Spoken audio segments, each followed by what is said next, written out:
Ladies and gentlemen, welcome back to the channel. My name is Chris the High Guy Jacobs, and today we're taking a look at something that just dropped. It's called the new Calamity Sister skins. And I'm going to be entirely honest with you, these are fire. When you look at the actual skins themselves, they look great. When you look at them actually on the map, they look fantastic. And when you compare them against their previous skill stats, you can start to see how they actually become quite relevant. Okay? For example, her previous skill, Dual Fire, only did 7,800 damage, reducing target squad's attack by 30% and travel speed by 30% for 2 seconds.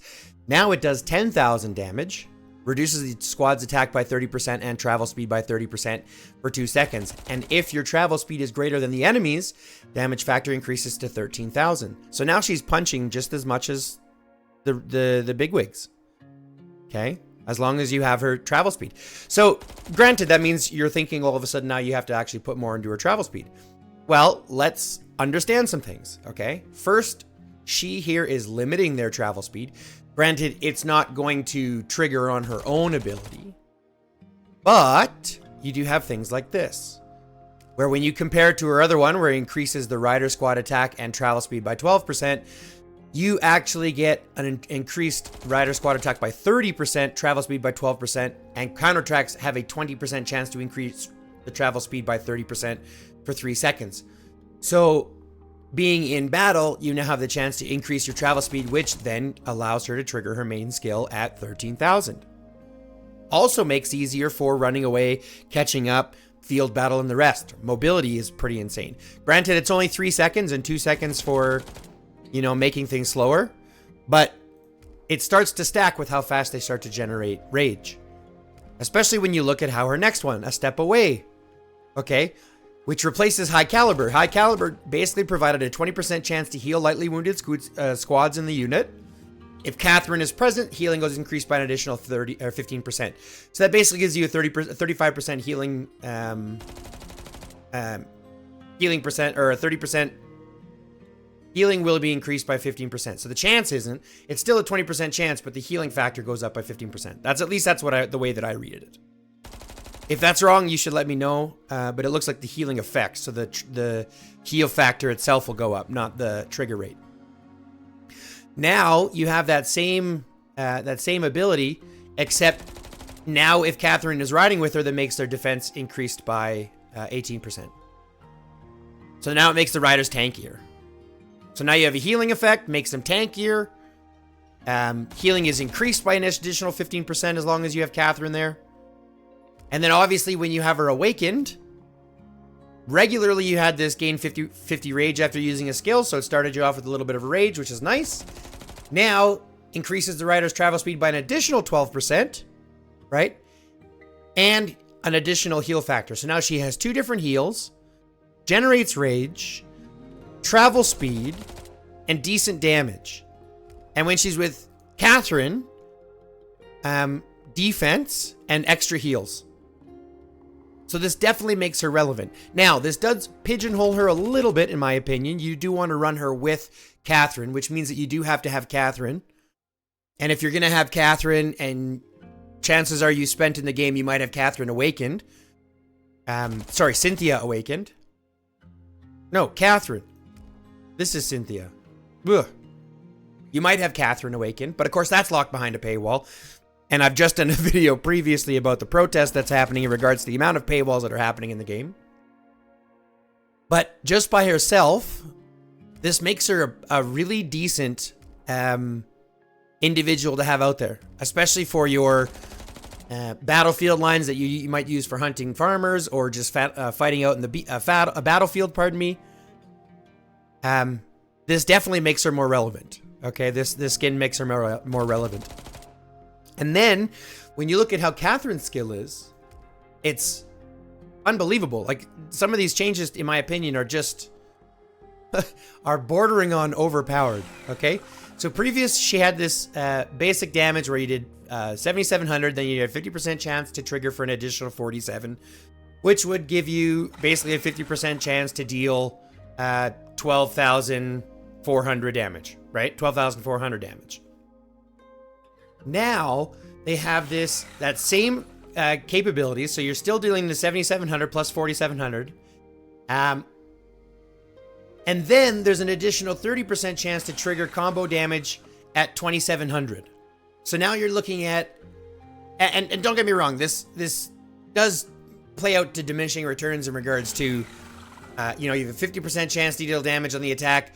Then there is also a 30% chance of triggering bonus damage. So you might only get the smaller one, and that could re-trigger. But the point is that the potential for the character on what her damage is, if you only get the 30% chance the one time, is 12,400, 15,100.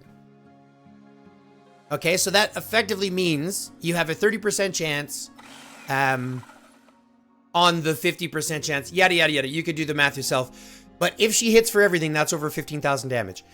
If she only hits for one of the two, you're looking at, 11,000, 12,000 damage. If she hits the other way, you're looking at 10,000, could end up triggering into more. So the potential is pretty insane, just for her main skill. Then you look at this as how it compares here. Increases rider speed by 15%, which we have comparative here. Rider HP by 30%, and maintains that 40% here. So now you're getting travel speed, and you're making this is huge. 30% to rider HP. That's huge, huge, huge, huge. HP is one of the most valuable assets, or one of the most valuable statistics or stats that you can have in the game. So that's fantastic. That's a huge addition. Okay. Then when you compare Cyber Sweetheart to Pink Lightning, you have that 10% chance to reduce 140 rage, or recover 140 rage, pardon me. So you still have that same time, but each time combo damage is triggered, reduces defense of the enemy target by 42%. So now you're making them hit harder whenever that combo damage is triggered.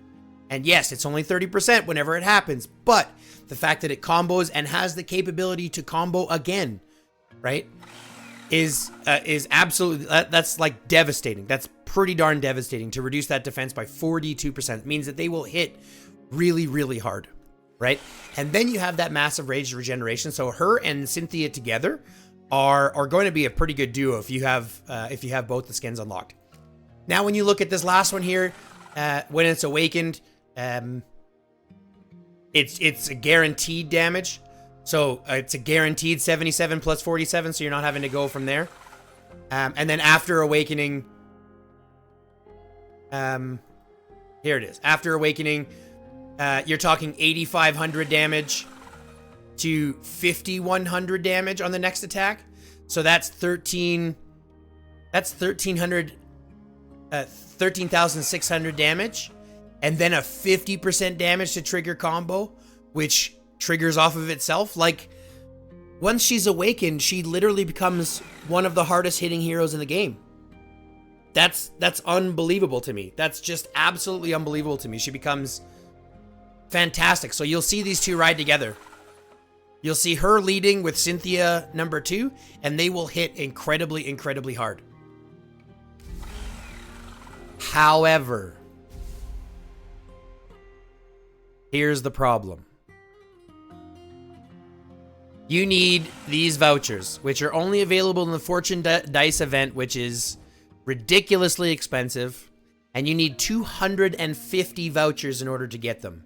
If you don't want to go that way and save, what you can do is go through the special promo, which is on for the next 2 weeks, and spend 400 American dollars. Yes, you'll get both of them for 400 American dollars. But once you see what they do, if you're spending, you're spending, and you're going to get those skins. Hands down, you're going to get them. They're far better than the Lewis one, in my opinion. They make them far more relevant. Lewis was already relevant, but these two makes the Calamity sisters a threat in the field, if you ask me.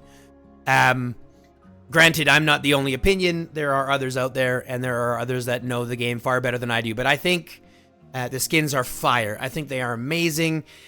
I'm just so disappointed that they are locked behind an event that happens. I mean, I think we've had it twice since it's happened in the last 2 months, so maybe once a month. And you might end up getting one or two, lucky enough to get one or two of those tokens every time the event comes around. I haven't gotten any yet. So the chance of you actually getting those skins if you're the average player is 0. You're not going to have them. And that's incredibly sad for the state of the game. So I wish I had better things to say. I mean, to end it on the note, the skins are fantastic. You know, if they were readily available, if they were, you know, something besides $400 to get, I would suggest getting them. But because of the fact that the game obviously just doesn't care, my advice is to not buy. And my advice is to not spend on anything right now until things change. Which sucks. I mean, it sucks for me because it sucks for content, and it sucks for, you know, the morale of the community because people enjoy this game. I mean, I love this game. It's one of my favorites. But let's be honest, 400 American dollars just to get the skins, like that's, I mean, that effectively means you've had to spend 700 American dollars. Like, can you imagine that as a regular game? We complain about $50 games that you buy and then you have access to forever. This is a weekly expenditure, 700 American dollars. That doesn't make any sense to me. So I can't honestly suggest anyone to buy it because I couldn't myself. So I would suggest don't buy them. But they are definitely awesome. It's definitely a good job upgrading them and updating them, but I'm going to suggest don't buy them, okay? But that's it, guys. Thanks so much for watching the video today. If you like what you saw, go ahead and click the like button. If you didn't like what you saw or you want to go ahead and throw comments in the comment section, feel free to do that. I'd like to be able to have those conversations. I am more likely to have conversations with members, though, just because obviously there are a ton of chats that sometimes come through on what could be controversial topics. So obviously, you know, give me some time for that or go ahead and join, click the join button down below. If you haven't shared this with your friends, go ahead and share it with your friends and alliance mates, as obviously I want to be able to grow this channel as big as we can to be able to help out as many people in this game that I love so much. Okay? If you haven't yet and you want to help the channel just a little bit more, go ahead and click that join button for only $5.99 a month. You can go ahead and become a member where you get access to membership-only content. You get access to responses faster. You get access to, you know, all that kind of stuff. Super chats when we go live. Emoticons or emojis, as they say. I just aged myself a huge ton there. But the point is, if you want to help me out just a little bit more, go ahead and click that join button. Everything that we generate at the channel goes back in to generate more content, whether that's hardware, software, you name it. It's going to go there to make better content for you because that's what we're here for. The most amount of help and for the average player, okay? So that being said, guys, thanks so much for tuning in. Love, peace, chicken grease. And for everybody else, until next time, stay lifted.